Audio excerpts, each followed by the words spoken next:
Okay, we're going to take a minute and go line by line through this HelloName app. Now, there's a struggle here as we're making this for you. I want to provide enough detail for those of you who are not really familiar with JavaScript to help you get comfortable with it, but I also don't want to tell you things you already know.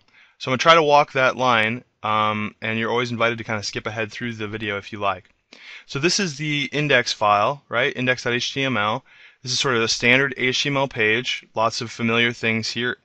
Just defining the page itself, the header, the title of the page, and of course this line here in the header of this HTML file is calling the JavaScript file. So we're specifying the location here with this source of our JavaScript file, and whenever we do that, we're going to use this type JavaScript, right, to specify that this is a JavaScript file. Now, if you had placed this JavaScript file in some sort of like subfolder, right, maybe you put them all in a folder called scripts within there, you'd need to specify that exact location. But because it's in the same folder as our index file, we just specify the file.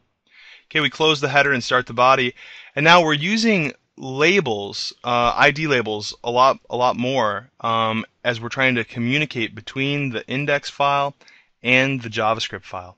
What these labels do, these ID labels do for us, is they allow us to refer to these specific pieces of text or pieces of the page in the JavaScript file.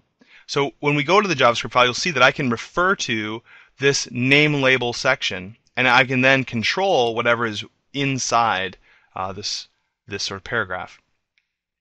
So you'll see that I've called this name label. It says enter your name, right? And then we have basically two input interaction forms here. One is a text input, so we define the input as text, and we again give it a name and an ID. Again, this is so that we can interact with it in the JavaScript file.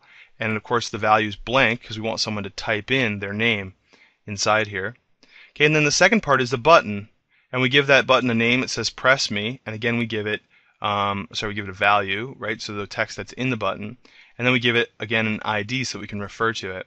Now this is where some of that JavaScript is coming in. We're saying that when the button is clicked, on click, we're going to call the function say hello, and that's the function that we're going to define in the JavaScript file. Okay, and then of course we close up the file. So things to look for as we go to the JavaScript file, I'm going to look at where are these IDs being called, right? Because we're defining those IDs for some purpose. And I'm also going to look at what is this say hello function actually doing. So let's go to that JavaScript file. Now the beauty of JavaScript is that it's like a scripting language. So it's a really simplified programming language. It doesn't have all this extra junk in it of all kinds of files you have to keep track of. You can just get right into defining functions. So here you can say we've defined the function by saying function, say hello, open, close, parentheses, and then we have these curly brackets where we put all the function steps, everything that's happening, right? At the start, we're defining a new variable with this var command here. And the nice thing about JavaScript is if it's numerical or if it's text, you define it all the same. It's just you can define it just as a var, a variable. In this instance, we're creating this variable called name text, and we're setting it equal to, and we'll see this a lot in the JavaScript that we create, document.getElementById, right? We defined all those IDs, so we're choosing an element from the web page as by its ID, and in fact in this case we're pulling name text field.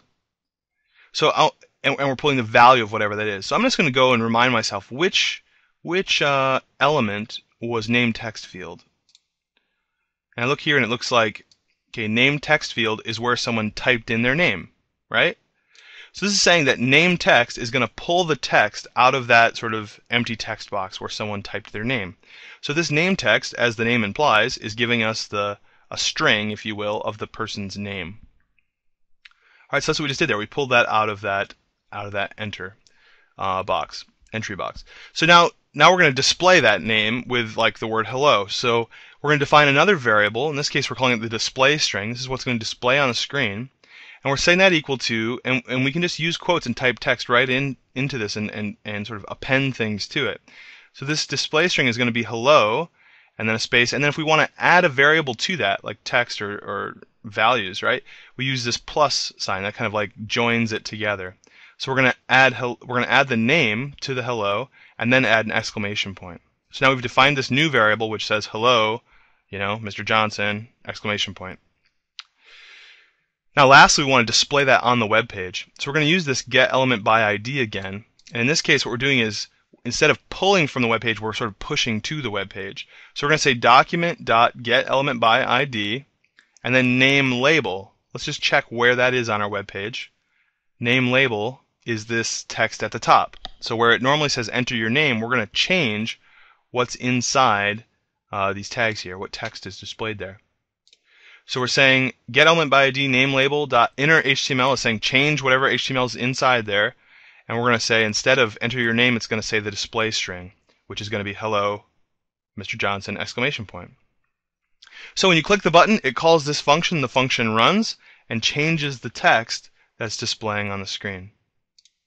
All right, I hope that's a helpful overview walking line by line. That's the sort of process you should go through on your own prior to watching these videos when you encounter a new bit of code that you're trying to make some sense out of.